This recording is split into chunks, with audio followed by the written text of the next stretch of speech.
नमस्कार दोस्तों, मैं वैद्य बीपी वशिष्ठ एक बार पुनः आप सभी का हार्दिक अभिनंदन करता हूं अपने चैनल वैद्य पर। साथियों, जैसा कि हम रोज स्वास्थ्य पर चर्चा करते हैं और बिना खर्चा करते हैं, मैं इसी क्रम में आपको कई बार बहुत सारी चीज़ें बताता हूं।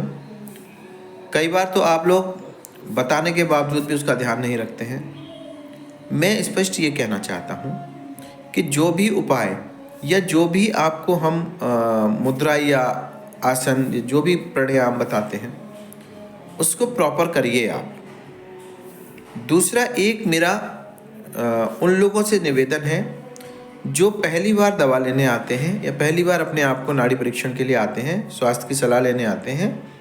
जब हम आपको नाड़ी परीक्षण करने के बाद बताते हैं कि आपको ये दिक्कतें हैं और आपको उसी अनुरूप ये भी बताया जाता है कि कितने दिन का आपको कोर्स रहेगा और कितने दिन आपको दवा का सेवन करना होगा।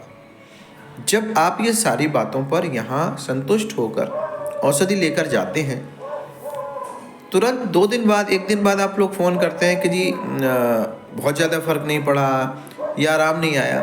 तो मैंने कब आपको ये कहा है कि आप आज दवा लेंगे तो अभी आपको आराम आ जाएगा? भैया, ये आयुर्वेद है, थोड़ा समय ज़रूर लेता है, लेकिन हाँ, यदि आपको 1% आराम भी आ गया तो समझ लीजिए 100% आराम भी आपको आ जाएगा। थोड़ा सा धैर्य रखा करें। उपचार का एक तरीका है, औषधियाँ अपने हिसाब से काम करती हैं। ये एलोपैथ नहीं है, ये अंग्रेजी दवाएं नहीं है जो आपको आज दी और कल आराम हो गया। थोड़ा सा संयम जरूर रखा करें इलाज के दौरान। मैंने शुरू में ही कहा है, कोर्स पूरा होने के बाद आप कंप्लेंट करेंगे तो सुनने में भी अच्छा लगेगा और हमें भी लगेगा कि उसमें हम क्या आपके लिए अच्छा और बेहतर कर सकते हैं। लेकिन 1-2 दिन की दवा में अगर आप आकलन करने लगेंगे ट्रीटमेंट का तो ये बहुत गलत है और इसमें कहीं ना कहीं आप ही की हानि है, क्योंकि आपका विश्वास नहीं रहेगा तो दवा भी पूरी तरह औषधि भी कार्य नहीं करेगी। साथियों, जो बताया जाता है जैसे बताया उसको पूरा कीजिए। उसके बाद कोई समस्या है तो आप अवश्य बताएं कि जी इतने दिन होने के बावजूद भी ये समस्या बाकी है। साथियों, दूसरी बात, मैंने जैसा आपको कहा है कि पारिवारिक स्वास्थ्य के बारे में, आपका मेंटल स्वास्थ्य, मैं जहाँ तक समझता हूँ कि आपका मस्तिष्क का शांत रहना बहुत आवश्यक है।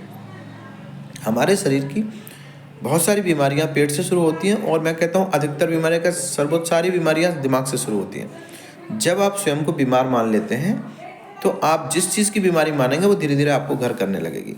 ये प्रकृति का नियम है। ये हमारे शरीर का जो तत्व है, जो 5 भाग में ये बटा है शरीर, मैंने बताया भी था आपको।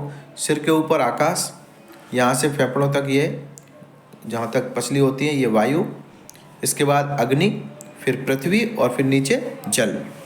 इसी आधार में जो हमारा शरीर आप जो भी कल्पना करते हैं उसी तत्व को प्रभावित करने लगता है और जब उसके ऊपर कुप्रभाव दुष्प्रभाव पड़ने लगता है उन सोच विचारों का, तो आपको वही व्याधियाँ भी होने लगती हैं। इसीलिए कहा गया कि मेडिटेशन करें, प्राणायाम करें, स्वस्थ रहें और हमेशा अच्छी सोच रखें। अपने लिए भी अच्छी सोच रखनी है, नहीं कि दूसरों के लिए अच्छी सोच रखें। स्वयं के प्रति भी आपका अपना दायित्व है।